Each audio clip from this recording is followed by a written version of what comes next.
I have a folder on my desktop full of ideas that I never shipped. Landing pages I made rough sketches of, SaaS tools that I thought about but abandoned, products that I fully designed in my head but never put online. Today, one of them is getting out of that folder. I'm taking a simple idea all the way to a live website with a real domain and automated tracking running on every competitor in my space. One project made with one tool. Let's see how far we get. For this landing page, I'm going to use rocket.new, the world's first vibe solutioning platform. Vibe solutioning is thinking rigorously before building, and building directly from that thinking all in one system. That's why Rocket is a great option for taking a design project from idea to launch. So here's the idea I'm executing today. If you run an agency or freelance, you know the worst part of a new lead is scoping it, meaning somebody fills out your contact form, and then you go back and forth for half a day trying to figure out if they're the right fit and what to quote them. Scope is a SaaS product that does that fast. It qualifies the lead and generates a project quote in just minutes. Today, I'm building the landing page for it. The thing I want to prove to you is I can do the research, the build, the competitor tracking, all without leaving one single tool. Everything in Rocket starts with a project, so that's the first thing I'm making. I'll name it after the product, Scope. Think of this as the container for the whole thing, my research, my build, my files, all in one place. And this is the part I like. Instead of starting from a blank prompt, I'm gonna feed it what I already have. I have this PRD about my product that I want Rocket to have context about. So in the context panel, I'm gonna import it from my device. I could also import it as a Google Drive or Notion link. Now it's got the target audience, the problem, the pricing I'm thinking about, and rough notes on what the landing page needs to do and have. If I wanted to include the file in my first prompt, I could type @ hover over connectors, and then attach from Notion, Google, Linear, or even Supabase. The last place you can access your integrations is in the left sidebar. Open this panel, head down to Settings, and then visit the Connectors tab. Here you get even more connectors from sites like GitHub, Figma, Netlify, and many more. Rocket reads that context once, and now every task I create inside this project is grounded in it from the start. I'm not re-explaining my idea 5 separate times. Now here's where most tools would have me jump straight into generating a page, but I'm not doing that yet. Before I build anything, I want to know the market I'm walking into, and I want to know what actually makes a landing page in this space convert. So I'm creating a solve task inside the same project. Now there are a handful of presets for the solve prompt, but I'm going to ask it something more specific. Analyze the SaaS landing page market for proposal and quoting tools aimed at design agencies. Who are the top players? How do they position and price? Where are the gaps? And what landing page sections, CTAs, and proof elements actually drive trial signups in this space? Now let's watch this research pipeline kick off. Watch what happens. Solve takes that question, sets a research objective, and breaks it into separate research streams. When it finishes, I get a final report. It opens in the right panel, and my chat stays on the left, which I like so I can continue talking to it while previewing a document. Let me walk you through what's actually in this report. It starts off with a beautiful first page, with a verdict on the second page, kind of like a TLDR. It gives the key findings in just a handful of sentences, based on real research that my agents just did all in parallel. It tells me exactly who my competitors are, what kind of product they offer, what their pricing looks like, what their trial structure looks like. It lists some specific KPIs about the market that I'm heading into, and it finishes off with a few different options for angles that I can take with the landing page. And Rocket recommends that I go with option 3, which is the hero leads with the ghosting/lead waste pain, like stop losing 8 hours to leads who ghost, then introduces scope as the solution to a problem the category hasn't named. So as you can see here, this is a ton of data, and it's all backed up by real research. This is the power of multiple agents researching at the same time. And because the chat is right there, I can push on it. I'll ask, include a section about the most common mistakes that similar products have made with their marketing strategy. Now it's figuring out how that prompt should affect this report that it came up with for us. And it's doing further research to back up its claims. So check it out. It says it's added a brand new section for us at section 6, which I see in my table of contents right here. There we go. Every major tool in this category made at least 1 of 8 documented marketing mistakes. And they're all listed down in this table right here. Abandoning the design niche before exhausting it, defining ICP by demographic, not trigger situation, a bunch of mistakes that I can avoid that all relate to my type of product. Okay, now I build. New build task, same project, so all my context from before is already here. That PRD I attached at the beginning on the right, and that report that we just worked on at the bottom. So the prompt that I give it now is going to be based around the context that it has so far. I'll say build a SaaS landing page for Scope, a tool that qualifies incoming leads and generates project quotes for design agencies and freelancers. Audience, agency owners,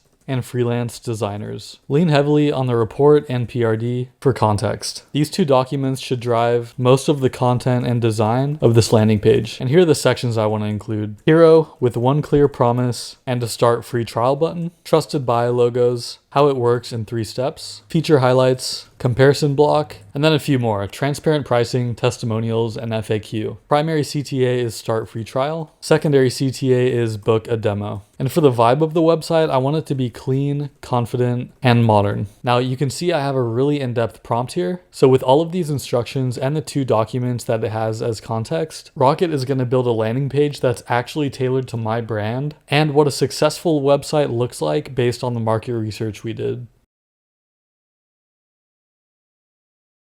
Quick note, I didn't have to start from a text prompt at all. I could have uploaded a screenshot or a wireframe and had it build from the design, imported a Figma file and let it convert to code, dropped in a URL to redesign an existing site, or cloned a repo from GitHub and kept going with two-way sync. The blank prompt is just the option that I picked today. So here we go, this is our first version right here. And I want to be clear, I'm not reviewing it to see if it's pretty. I'm reviewing it the way a stranger would land on it. Does the hero tell me what scope is and why I'd care in the first 5 seconds? Is the start free trial button clear and above the fold? Does the order of the sections actually build an argument and earn that trial? Is the pricing legible? And does it hold up on mobile? A few things are close, a couple need some work. That's normal for a first pass, and it's exactly what I want to fix next. For the fixes, I'm not going to write long paragraphs. I'm going to use commands. I type a slash, and I get a bunch of preset categories of options to quickly iterate on our website and make improvements. For example, I can change the app theme, I can add light and dark mode, I could quickly fix layout issues. First, I'm going to go with update content. My hero headline is a little bit too abstract for being the headline, so I'll say use a stronger hero headline. There we go. Qualify leads, close faster, stop chasing ghosts. That sounds a lot more like an actual hero headline. For the next slash command, let's go with generate image. For the final CTA here, let's put a nice mesh gradient in the background. There we go. I got that background image generated for me. Now here's another way I can select elements to make changes to them. Let's say I want changes made to this pricing section. I can hit @ in chat, start typing pricing, and there I see the code for this entire section here. Then I could say something like show 4 price points instead of 3. But here's the way that I prefer to do most of my edits inside Rocket. For the hero section, I'm not really liking these graphics that it generated at all. They're poorly rendered, they're too complex, and I don't think they're really doing anything for the end viewer. I can quickly delete these using visual edit. If I select the edit button up in the upper right, and then I choose visual edits, I can select the container that contains this entire graphic. Once I click, I get a pop-up that lets me change spacing, color, border radius, or even go to the code to make changes directly there. I could also write a prompt telling Rocket what I want changed to this section. But since I just want to remove this graphic entirely, I'm going to hit the trash icon right here to delete the element. I'll hit delete and save. And now just like that, that graphic is all gone. And I think it's making this hero section look a lot cleaner and less noisy. Now, instead of fixing the look section by section, I'm going to edit the whole identity from one place. Edit, then theme. Now check this out. I get direct access to my fonts, colors, logo, and images. I don't love the primary typeface that it's using, and I think Geist would match my brand better instead. Then secondarily, I want to try a grotesque font. Let's see how that looks. The thing about editing your theme is that the changes aren't real time in the preview on the right. You do have to save these changes as a prompt that'll take a few seconds. However, it's pretty fast and those changes are already done. One save and the whole thing is perfectly consistent. If I touched a specific element with a visual edit earlier, that change will stay saved in that one spot, which is exactly what I'd want. One more thing that makes Rocket such a powerful tool is that it supports versioning. For each major change I make, I'm going to create a label. I'll call this one theme update, just so that moving forward, I know exactly what changes were made at this stage of the process. And here's the part that makes me trust it. I can open the code diff and see exactly what changed file by file, green for added, red for removed. No mystery about what the AI did. And if my next round of edits makes things worse, I can roll back to a previous version in one click. And I can launch any version I want, not only the most recent one. So a labeled build is always one click from being live. But a landing page that can't capture a lead isn't much of a landing page at all. Remember those connectors I showed you earlier? Rocket has over 25 of them. And for this page, I only care about the 2 that make the business actually work. First, Google Sheets. So every trial signup and demo request lands in a sheet I can see and follow up on. With this Google integration, I'll also set up Google Analytics so I can track how many people land and how many start a trial. Now with with Google connected, all I have to do is tell Rocket what I want, a Google Sheets doc, and the Google Analytics setup, and just hit prompt. So check it out. Rocket just created this Google Sheet for me, and it's wired it up so every trial sign up and demo request lands inside it. For these connections, I recommend you set up a few that make sense for your specific landing page. Don't just connect all of them and hope that they work for you. Now it's time to launch this landing page. I'll hit launch, make sure I'm on the staging tab. For this demo, I'm just going to use a Rocket hosted domain, but you could connect a custom domain if you already have one, or purchase a brand new domain. Let's hit next.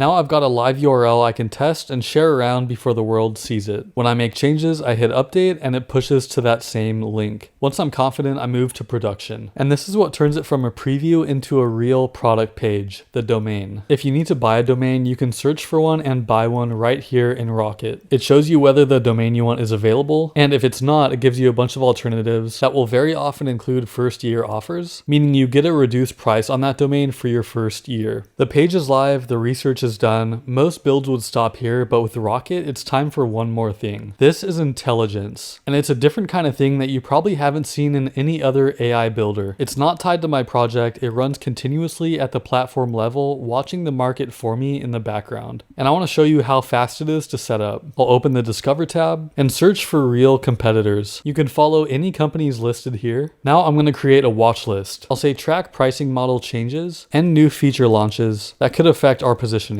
Basically, tell Rocket exactly what about the market you want to track and why. The more specific you are, the better insights you'll get after you've created it. Then paste in the URL of any company you want, or add companies from the ones that you've followed already. And here's why this is more than just an alerts tool. Every competitor is tracked across 9 pillars. Website, so copy and CTA changes. Social media, so posting patterns and campaigns. News and media, so press and sentiment. Go to market, so their ads and SEO pushes. Traffic, so visit volume and where it's coming from. Product and technology, so feature releases, even the quiet ones. People and hiring, so executive moves and open roles. Business and finance, so pricing shifts and funding signals. And reviews and community, so what people are saying on G2, Reddit, and Product Hunt. That gives me the whole picture of a company, not just their changelog. Now, on top of the following and for you pages that I have, I can go to any company that I'm following, and if I scroll down a bit, I see key signals. Activity signals are when something happens. A pricing page changes, they hire a VP of sales, a new campaign goes out, and at the bottom, it shows me where all of this data is coming from. Website versus social media versus news. So no matter what company you're competing with, you get all the insights you need about them on this page. This is all just the overview page, but look at all these individual pages you have in the left sidebar for each company. My favorite is the website intelligence page, which shows you every single change that's happening on their company website. We can see that just in the past day, they've published a new blog, there's a new lifestyle post partnering with Rakuten. So all these features let you maintain a perfect perspective on what your competitors are doing. So let's recap what happened today, because it's kind of wild that it all happened inside one tool. One project, I started with a real idea and a Notion doc that I already had. I researched the market before I touched the builder. I generate the landing page based on what that research actually told me to build. I tightened it with commands and visual edits, themed the whole thing in one panel, versioned it so I could roll back, wired up the connectors it needed to capture leads, and launched it on a real domain. And now intelligence is watching every competitor move for me automatically while I go do something else. That's the Rocket 1.0